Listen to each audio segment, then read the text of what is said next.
Malaysia এয়ারপোর্টের বর্তমান অবস্থা দেখুন। এখন তাদের কি হবে? আজকে 31শে মে, মালয়েশিয়াতে কলিং ভিসায় লোক আসার শেষ ডেট আজকে রাত 12টা পর্যন্ত।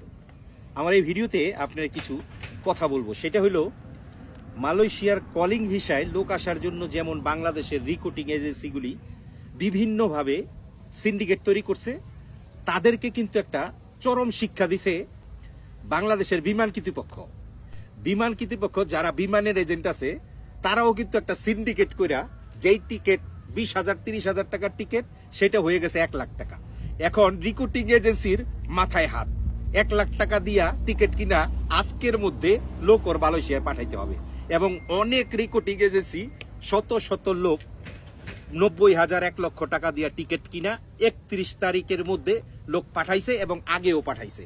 এখন কথা হইতেছে, যেই লোক অলরেডি আইসা মালয়েশিয়ান এয়ারপোর্টে, আপনারা স্ক্রিনে দেখতেছেন, যেই লোক আসার পরে এয়ারপোর্টে অপেক্ষা করতেছে, তাদের কি সমাধান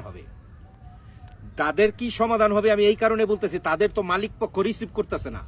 হাজার হাজার মানুষ, কয়েক হাজার মানুষ মালয়েশিয়ান এয়ারপোর্টে যেইভাবে বৈশা রয়েছে, শুয়ে রয়েছে, খাইয়া না খাইয়া, তাদেরকে সমাধান দিবে।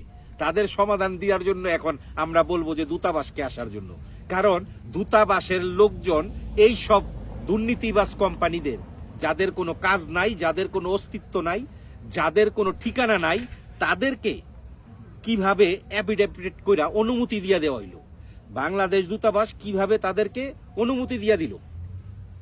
দ্যাটস ওয়াই আমি বলি যে এখন বাংলাদেশ দূতাবাসকে এয়ারপোর্টে গিয়া এই সমাধান করার জন্য। কারণ বাংলাদেশ দূতাবাস তো অনুমতি দিছে, দায়িত্ব ছিল দূতাবাসের আগে যাচাই বাছাই করা যে এই কোম্পানির 100 লোক আসবে, এর কি থাকার জায়গা আছে কিনা, এর হোস্টেল আছে কিনা, এর কাজ আছে কিনা, এর বেতন দেওয়ার সক্ষমতা আছে কিনা। যখন বাংলাদেশ দূতাবাস এই কাজ করে নাই, মানুষ 5 লক্ষ টাকা দিয়ে বিদেশ আসছে, এখন তারা কি করবে? তারা এয়ারপোর্টে বৈশা পৌঁছবে না। তাদের দায়িত্ব বাংলাদেশ দূতাবাস নিতে হবে।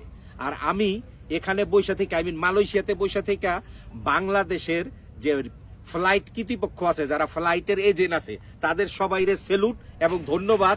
আপনারা সিন্ডিকেট কইরা প্লেনের টিকিটের দাম বাড়ানোর জন্য অসংখ্য ধন্যবাদ আপনাদেরকে।